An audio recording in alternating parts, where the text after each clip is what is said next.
Saudara-saudari yang dikasihi Tuhan, saya hendak mengawali refleksi hari ini dengan dua pertanyaan sederhana. Apakah Anda sudah berdoa? Saya yakin banyak orang mengatakan sudah. Apakah Anda sudah membaca kitab suci? Mungkin yang lain garuk-garuk kepala. Ada yang belum membaca, ada yang lupa membaca. Syukur-syukur kalau ada yang membaca dan merenungkan firman Tuhan. Dua pokok ini, doa dan membaca kitab suci, hendak saya bahas dalam refleksi hari ini dengan tema Tuhan memberi kepastian kepada umat yang percaya kepadanya. Kita hidup di tengah dunia masa modern yang penuh dengan tantangan. Ada tantangan yang datang dari luar diri kita, seperti keyakinan-keyakinan lain yang menolak ajaran iman Kristiani. Tantangan yang datang dari nilai-nilai duniawi yang menolak hadirnya pesan-pesan iman dalam kehidupan sehari-hari. Tapi ada juga tantangan yang datang dari diri kita sendiri, dari komunitas umat beriman yang mempertanyakan kehadiran Kristus dan peranannya bagi hidup kita dalam dunia masa kini. Ketika tantangan-tantangan itu semakin kuat, ada pertanyaan yang masuk di dalam diri kita. Betulkah Kristus itu ada? Betulkah keselamatan itu ada? Betulkah iman kita mempunyai makna? Maka kita membutuhkan jawaban dari Kristus.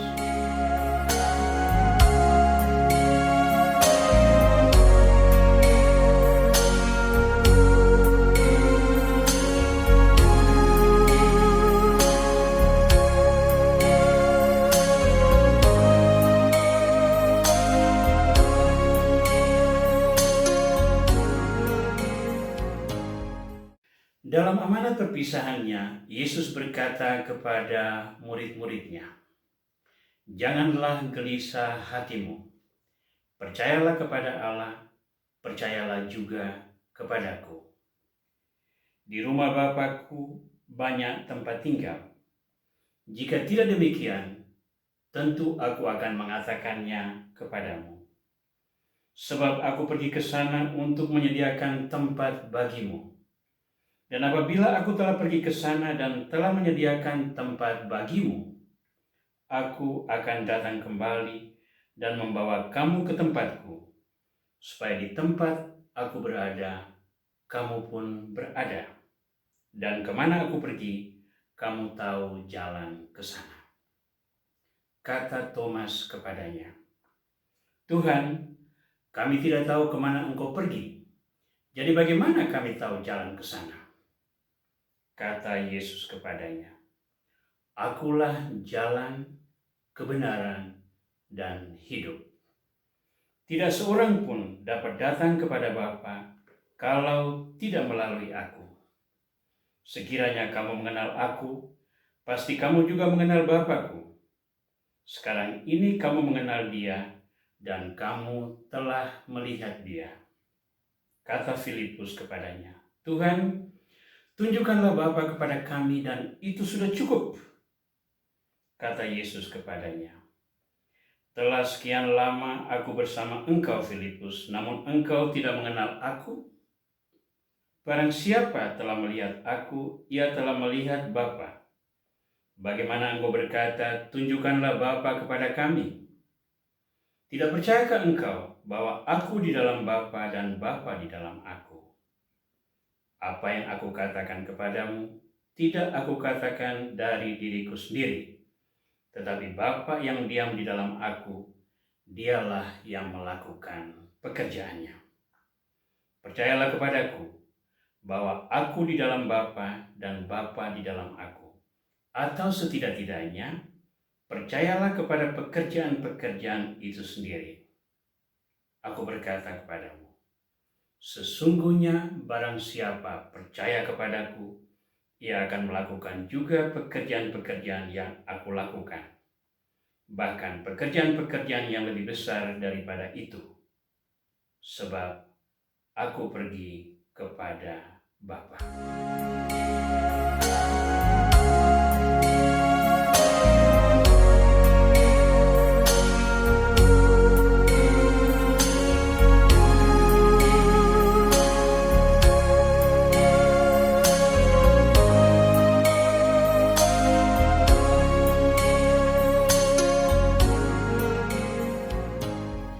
Jawaban Kristus sangat melegakan hati kita. Kepada para muridnya yang ragu, ia berkata, "Jangan gelisah hatimu. Di rumah Bapakku banyak tempat. Kalau tidak ada tempat, pasti saya mengatakan demikian. Saya akan pergi menyiapkannya karena saya ingin agar di mana tempat aku berada, kamu juga berada." Ini yang ingin kita dengar. Ini yang ingin kita lihat. Dan ini jelas kepastian yang diberikan oleh Yesus Kristus. Mengapa Yesus begitu yakin dengan kata-katanya ini? Karena ia sendiri adalah jalan, kebenaran, dan hidup. Dengan kata lain, kepastian sejati hanya ada di dalam Kristus Yesus. Jika Dia adalah jalan, maka kita hanya bisa mencapai kesempurnaan hidup melalui dirinya. Jika Ia adalah kebenaran, maka tidak ada upaya yang lebih baik daripada mengenal dirinya secara seksama, sehingga kita menemukan nilai kebenaran utama yang menjadi alasan mengapa kita hidup dan beriman. Jika Ia adalah hidup, maka hidup fana kita di dunia hanya menemukan kesempurnaannya ketika kita menerima kehidupan abadi yang datang dari tangannya. Nah, karunia yang diberikan Kristus ini jelas karunia yang sangat besar. Tetapi perintah Kristus tetap sama. Pergilah dan wartakanlah Injil kepada segenap makhluk. Maka seperti biasa, karunia besar dan agung yang datang dari Kristus yang dianugerahkan kepada kita haruslah menjadi tanggung jawab yang kita wartakan kepada banyak orang di sekitar kita.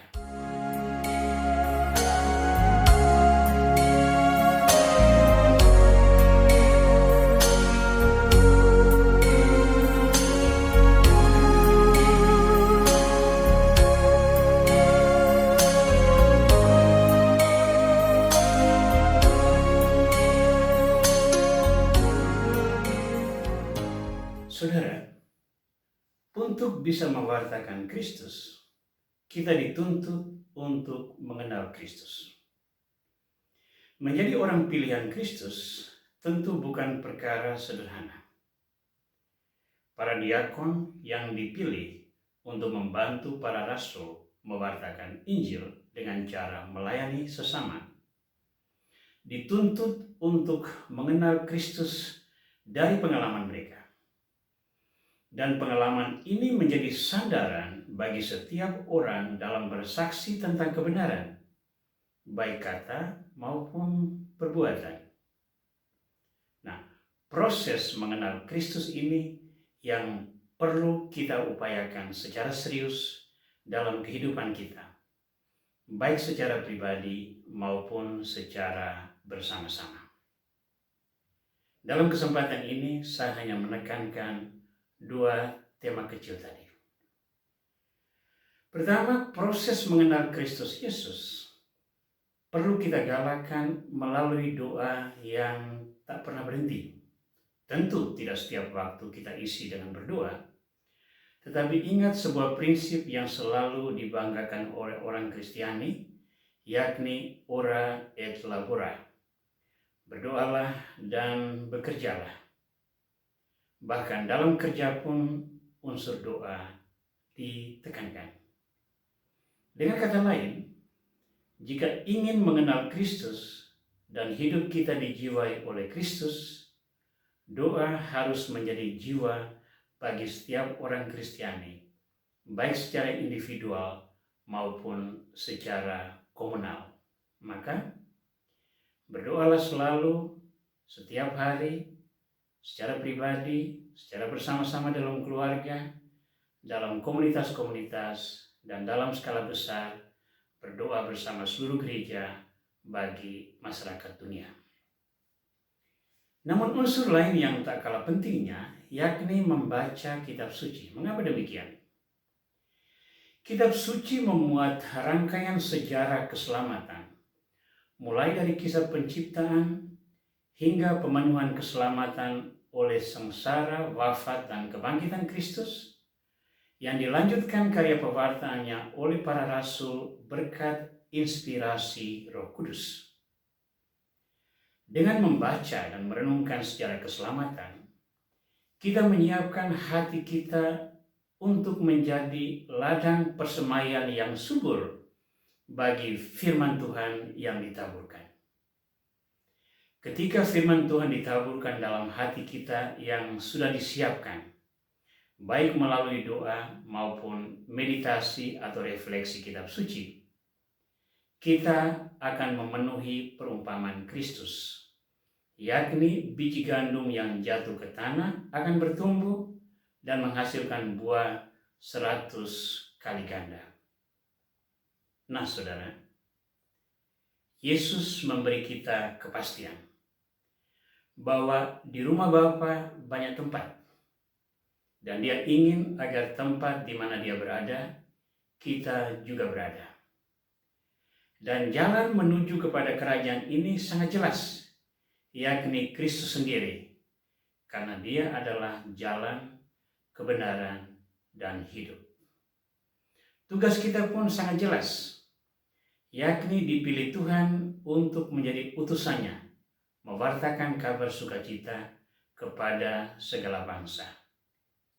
Agar bisa menjadi pewarta yang handal, kita harus memiliki kekuatan iman yang tangguh, karena tidak selamanya dunia ramah untuk menerima pewartaan kita. Dalam situasi apapun, ketahanan ini kita perlukan agar kita tidak meninggalkan Kristus. Dan ketahanan itu kita peroleh antara lain melalui kehidupan doa yang memadai. Namun ketahanan ini tidaklah memadai kalau kita tidak mengenal Kristus. Maka membaca, merenungkan, memeditasikan, mendalami sabda Tuhan yang tertera di dalam kitab suci harus menjadi bagian dari kehidupan kita sebagai orang Kristiani, sebagai pewarta iman kepada bangsa-bangsa. Nah, dengan dua kekuatan ini, doa dan pemahaman yang memadai tentang kitab suci, saya percaya kita memiliki kekuatan yang tangguh untuk mewartakan Kristus kepada sesama. Kristus yang adalah jalan, kebenaran, dan kehidupan. Sehingga kepastian yang kita miliki juga menjadi kepastian bagi sesama kita. Semoga berkat refleksi yang terus-menerus, Anda semua menjadi pewarta-pewarta iman yang tangguh, yang membawa banyak jiwa ke dalam kerajaan abadi Bapa di surga. Tuhan memberkatimu semua. Amin.